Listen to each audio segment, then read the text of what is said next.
conexión propiamente. La sindactilia pues es una de las anomalías más frecuentes en las extremidades y se refiere fundamentalmente, como lo veníamos mencionando, a la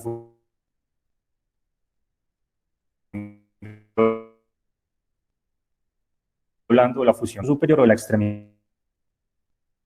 de dígitos palmeados o los llamados también superdígitos, dependiendo de la extensión de la anomalía como tal. Uno siempre a veces se pregunta, muchas veces, qué términos utilizar, cómo describir realmente la condición cuando se la encuentra. La sindactilia se puede identificar como parcial, completa, podría ser cutánea, solamente limitada pues como a la piel y tejidos blandos, o también comprometer estructuras óseas que puede involucrar solamente las falanges o que se extiende pues a nivel de metacarpianos en mano, metatarsianos en pie. Los términos simple y complejo se utilizan comúnmente para describir tipos de sindactilia en referencia a la presencia o ausencia de la conexión ósea entre los dedos. Entonces, básicamente, eso va a hacer referencia a si existe compromiso y fusión como tal o propiamente de la estructura ósea para decir si es una sindactilia simple o una sindactilia compleja. Cuando hablamos de sindactilia completa o incompleta, básicamente hablamos o hacemos referencia hasta qué punto se extiende, digamos, en los pliegues o las membranas a nivel del espacio interdigital. Si es completa hasta, digamos, la parte más distal, hasta la punta de los dedos con la inclusión de los pliegues ungueales, o si es incompleta, que no se extiende en toda la longitud del dedo, digamos que la membrana, digamos que se proyecta hacia una parte un poco más proximal. En tanto que cuando hablamos de una sindactilia o de casos realmente complicados, son aquellos que están complicados por otras condiciones asociadas, como la presencia de polidactilia, la presencia de coaliciones severas a nivel de la estructura ósea, elementos transversales u otras condiciones como tal. La sindactilia complicada se define básicamente por la presencia de falanges accesorias interpuestas o huesos de características ya como tal muy anormales. ¿Cuál es la causa de la sindactilia? Para hablar de eso tenemos que, digamos, hablar en primera instancia del desarrollo embriológico de las extremidades, tanto de la extremidad superior como de la extremidad inferior, que tiene lugar entre la semana 5 y la séptima semana durante la vida fetal. Todas las manos inicialmente están palmeadas hasta que se separa o cesa la elaboración de factores de mantenimiento por parte de la cresta ectodérmica apical a nivel de las células en la periferia de la membrana. Y es un momento como preprogramado, donde esas células, digamos, cesan la producción de este factor de mantenimiento y comienza el retroceso de esas membranas por un fenómeno mediado por apoptosis. El proceso va a comenzar distalmente y continúa pues proximalmente hasta una profundidad variable hasta que se alcanza como tal el desarrollo de los espacios interdigitales. Realmente se desconoce la causa de por qué fracasa este proceso de retroceso de membranas en pacientes con sindactilia y normalmente este retroceso tiene lugar entre la semana sexta y la semana octava o durante la gestación como tal. Clínicamente, la sindactilia es una de las deformidades del desarrollo más heterogéneas y más variables en características que nos vamos a encontrar en la literatura y pues que nos vamos a encontrar esencialmente en la práctica clínica. Son posibles varias combinaciones en las que los dedos de las manos o los dedos de los pies adyacentes permanecen conectados pues por estas membranas. Puede ser unilateral, puede ser bilateral, puede ser simétrica, puede ser asimétrica. Y además hay una gran variabilidad fenotípica, tanto interfamiliar como intrafamiliar, y la condición puede ser tan variable en una sola persona que puede exhibir fenotipos asimétricos en extremidades superiores, extremidades inferiores, tanto de lateralidad derecha o lateralidad izquierda. Es una de las deformidades, como veníamos mencionándolo, hereditarias más comunes en extremidades, una prevalencia de 3 a 10 por 10.000 nacimientos, aunque se han informado estimaciones más altas. Los hombres se ven afectados en doble de frecuencia que las mujeres y la afección es mucho más frecuente o afecta en mayor medida a los pies que las manos. Es más frecuente encontrar estas anomalías a nivel de pies, ocurriendo de forma bilateral en aproximadamente el 50% de los casos. Hay factores ambientales asociados con la aparición o la presencia de sindactilia que incluyen el tabaquismo materno, un bajo estado nutricional, menores niveles socioeconómicos y algunos textos describen pues el consumo de carnes y huevos durante el embarazo como tal. Es más probable que la sindactilia se presente como un fenómeno aislado después o en relación a un patrón de herencia autosómica dominante con una penetrancia variable, que se presenta usualmente entre el 15 y el 40% de los casos, pero también podemos encontrar frecuentemente la sindactilia asociada a múltiples síndromes genéticos, dentro de los cuales se describe con mucha frecuencia el síndrome de Apert, el síndrome de Poland, el síndrome de Carpenter,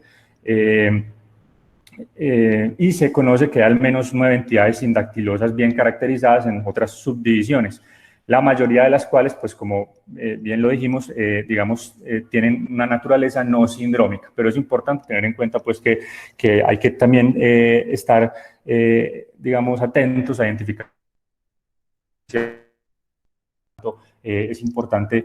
al examen físico del paciente y durante la evaluación de cada paciente tratar de detectar otras anomalías y alteraciones o deformidades congénitas que nos puedan orientar hacia este tipo de patrones de presentación en relación con un fenómeno o con una entidad sindrómica y poder, establecer o continuar con un estudio genético para el manejo integral de estos pacientes.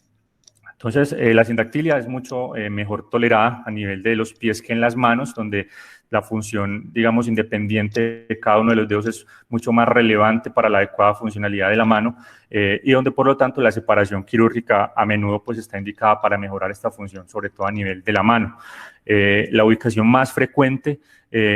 a nivel del pie es entre el segundo y el tercer dedo del pie y en la mano. El espacio intermedio más comúnmente involucrado en la sindactilia es entre el dedo medio y el dedo anular, seguido por el espacio intermedio o el espacio interdigital entre el dedo anular y el dedo o el quinto dedo o el dedo meñico. En los casos sindrómicos, el espacio entre el pulgar y el índice y entre el índice y el dedo medio se ven afectados con mayor frecuencia de forma característica. Varios tejidos pueden estar comprometidos en la sindactilia, no solamente hablamos del compromiso de piel, compromiso de estructuras óseas. La piel usualmente suele ser normal, a menos que una banda de constricción pues provoque un edema crónico y la hagan pues mucho más edematosa, mucho más gruesa. El tejido a nivel subcutáneo usualmente es de características normales, pero se describe en algunos textos que algunos cirujanos han pensado que la abundante cantidad pues como de grasa subcutánea,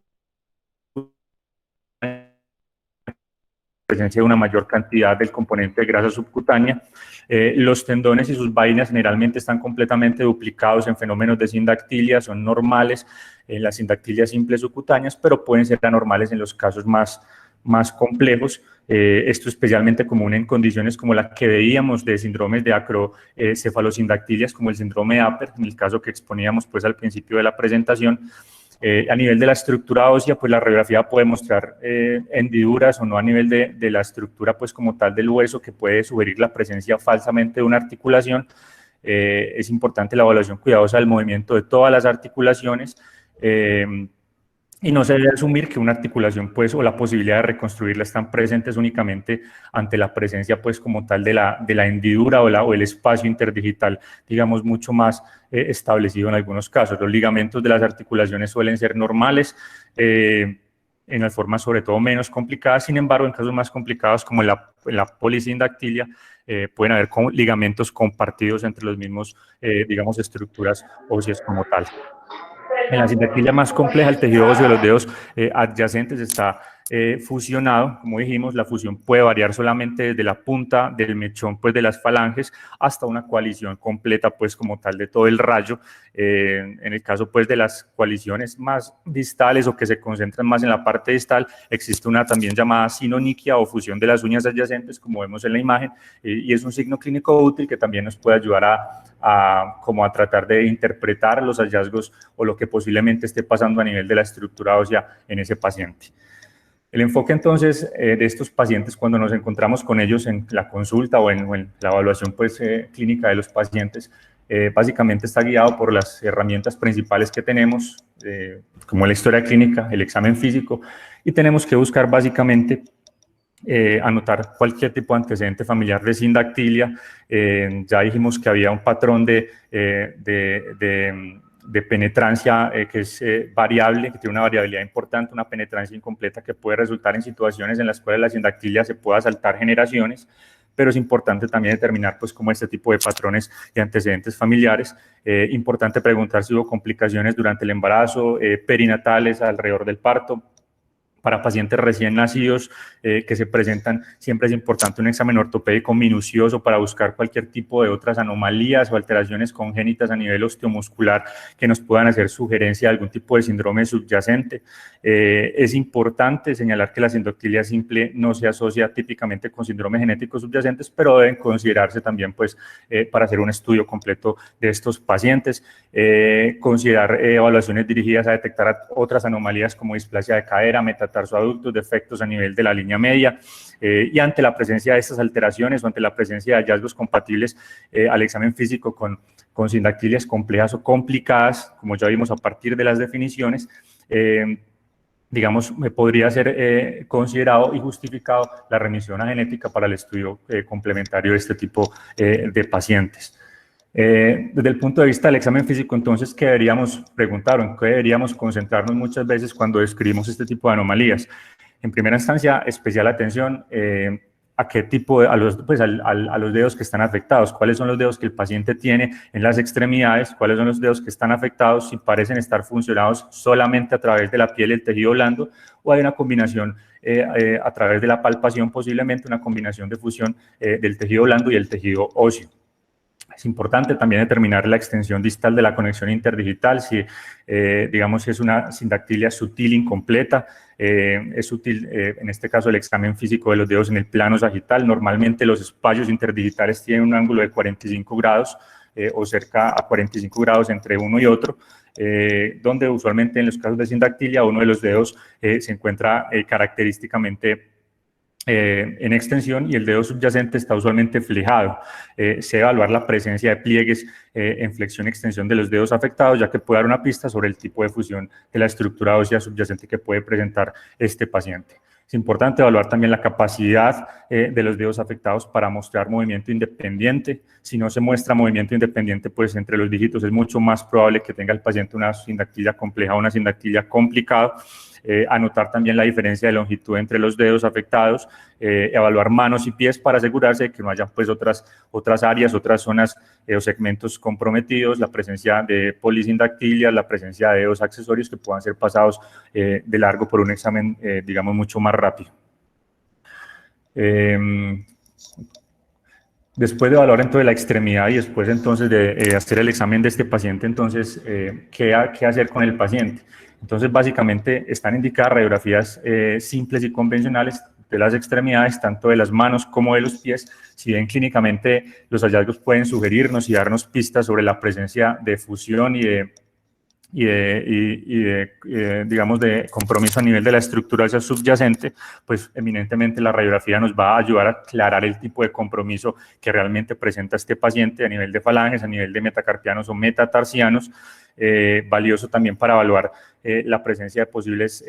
dígitos supernumerarios que pueden haber sido pasados por alto o no haber sido notados al examen físico muchas veces, la presencia de falanges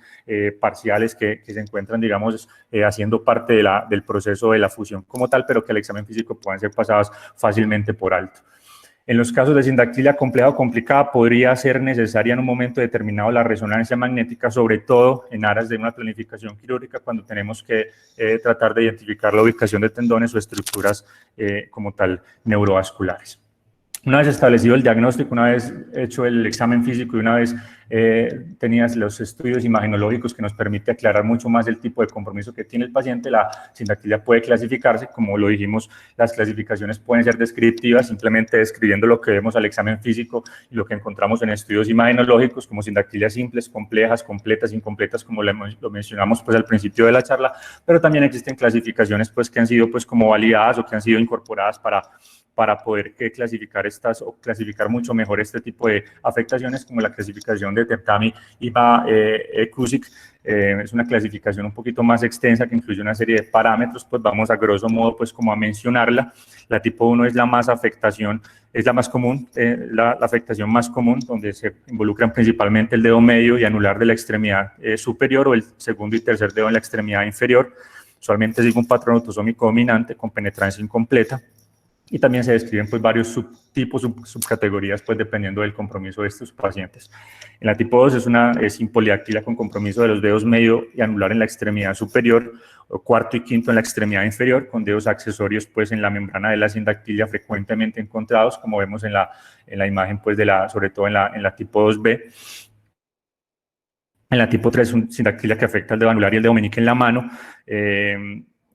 La falange media del quinto dedo es usualmente hipoplásica, hay aducción de los dedos fusionados, las uñas también usualmente están fusionadas en la parte más medial y pueden involucrarse puentes óseos pues, en las falanges más distales. En la tipo 4 es una sindactilia completa de todos los dedos, se manifiesta como una fusión cutánea completa de todos los dedos acompañados de presencias de rayos accesorios pre y posaxiales adicionales pues, en las membranas. Las uñas pueden estar completamente fusionadas y la flexión, pues la funcionalidad de la mano pues es limitada con una apariencia pues como en forma de copa, como vemos muy claramente pues como en estos esquemas. En la tipo 5 hay fusiones ya a nivel de metacarpianos, de metatarsianos, usualmente de los dedos cuarto y quinto a nivel de la mano, ¿cierto? O en la extremidad inferior también. El sello distintivo de ese tipo de fusión es el compromiso pues, de estos dedos del cuarto y del quinto dedo, tanto en la mano y el pie, con fusión pues, más proximal hasta los metacarpianos o metatarsianos. En la tipo 6 se describe, pues, o describieron pues, los autores una familia básicamente donde había una fusión de los dedos entre el segundo y el quinto de la mano, mientras que en falanges distales y terminales estaban fusionadas con una estructura pues como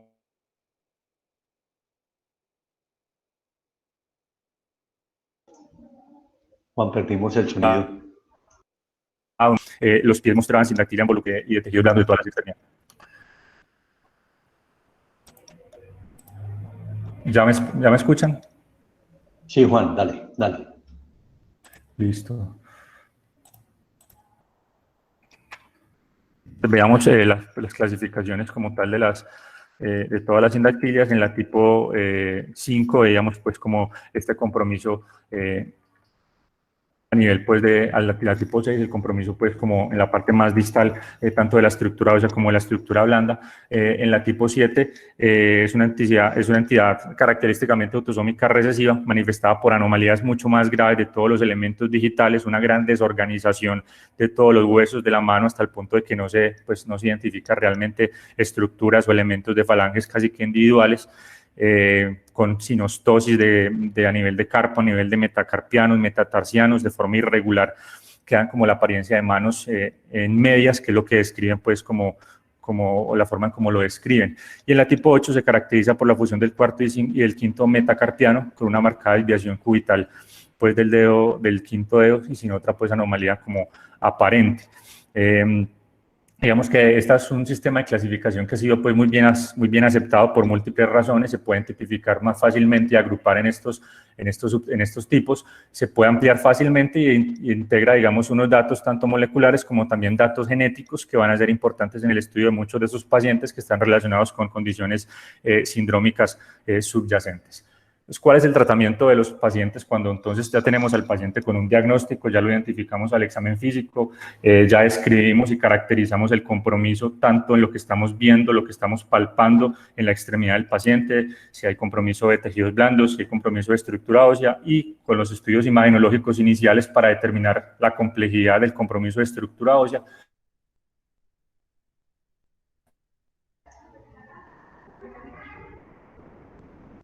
Juan José, no tenemos sonido en este momento.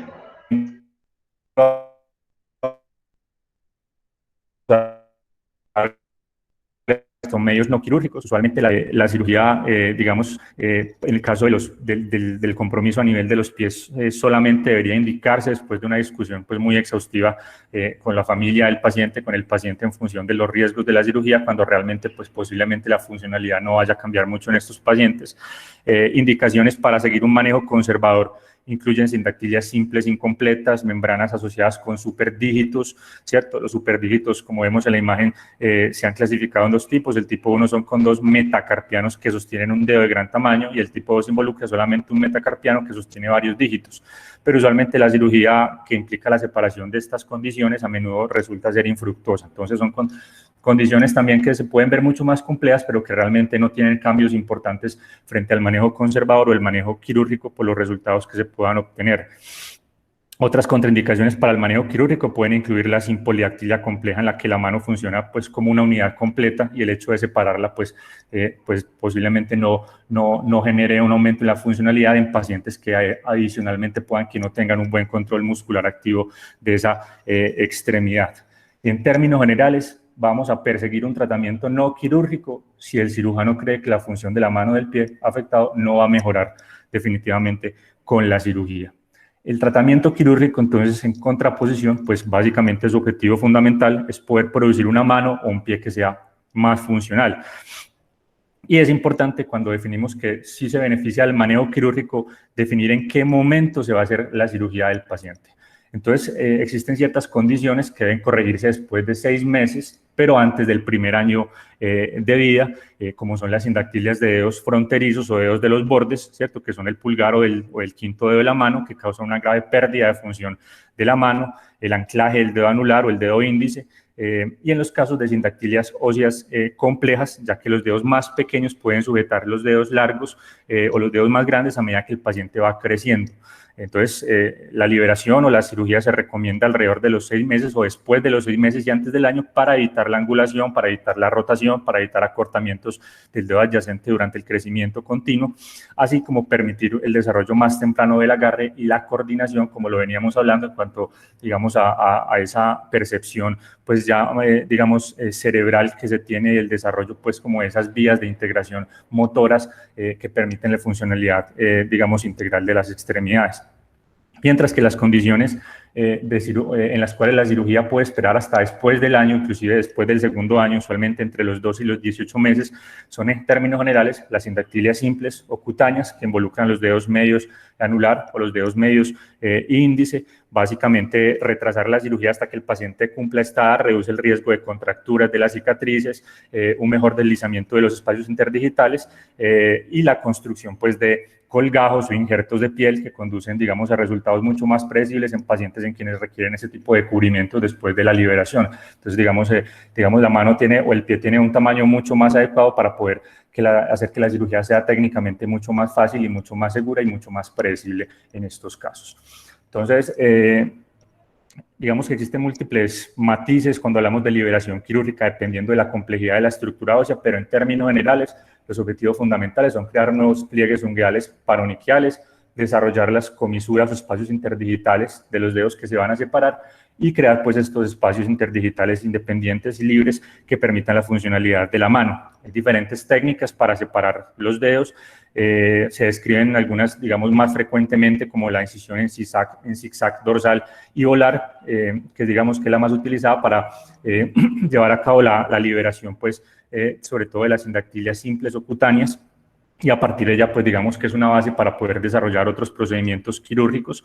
La técnica típica consiste en el desarrollo de pliegues o de colgajos triangulares de base lateral que se liberan, se suturan en el dedo respectivo, creando un nuevo pliegue ungueal a nivel distal. Luego se continúan desde distal hacia proximal con incisiones dorsales y palmares en forma de zigzag, como lo vemos en las imágenes, para crear estos colgajos triangulares. Y usualmente en la parte más proximal se suele dibujar un colgajo rectangular a nivel dorsal y un colgajo de base triangular a nivel volar. Es importante la disección, hacer disección o crear colgajos de espesor total a medida que se avanza con la disección, una disección cuidadosa de elementos de haces neurovasculares. Usualmente la bifurcación de los haces se encuentra a nivel proximal, pero se han observado casos de bifurcación de haces más distales que requieren, pues, una disección cuidadosa a este nivel para proteger el paquete neurovascular y que puedan incorporarse, pues, a cada uno de los dedos correctos una vez se separen. Y finalmente se lleva a cabo, pues, un cierre sin tensión de las zonas, pues, que quedan expuestas. Si alguna zona de la piel no puede cerrarse adecuadamente, como lo dijimos, pueden obtenerse injertos de piel de espesor total que pueden tomarse la eminencia hipotenar, del empeine del pie, inclusive se describen de la muñeca, de la fosa cubital o de la ingle, para rellenar, pues, como tal, estos espacios. Otros casos a considerar importantes es la sindactilia a nivel del pulgar. Se describen técnicas de plastianceta, bases de colgados en belleza central con plastianceta de base lateral, cuando hay compromiso de varios dígitos Es importante realizar, digamos, un procedimiento por etapas. Por ejemplo, si están involucrados todos los dedos de la mano, excepto el pulgar, pues la primera etapa de la cirugía podría involucrar la liberación del borde cubital del índice y el borde radial del dedo meñique, y una segunda etapa se podría hacer después de 6 meses, implicaría separar el resto de los dedos. Finalmente, cuando hay sindactilias complejas, es muy importante establecer la planificación quirúrgica cuidadosa con estudios imagenológicos. Muchas veces se van a requerir procedimientos a nivel de la estructura ósea como osteotomías, y en algunos casos donde definitivamente la complejidad del caso o, digamos, la limitación en cuanto a recuperar funcionalidad pueden obligar o hacer necesaria o mucho más adecuada la amputación de algunos rayos para que el paciente tenga una mejor funcionalidad como tal de la extremidad. Como conclusiones, entonces, podemos decir que es una de las anomalías congénitas más frecuentes de las extremidades. El pronóstico va a depender realmente de la estrategia de manejo y en partir de la complejidad como tal de la sindactilia. Aquellas que son complejas o complicadas tienen resultados menos óptimos y a menudo van a requerir procedimientos quirúrgicos repetidos. Y siempre va a ser muy importante discutir con los padres si es necesaria la cirugía y cuándo llevarla a cabo. La cirugía está indicada básicamente si se cree que se puede mejorar la función de la extremidad afectada, usualmente indicada especialmente en los compromisos a nivel de manos en estos pacientes. Muchas gracias.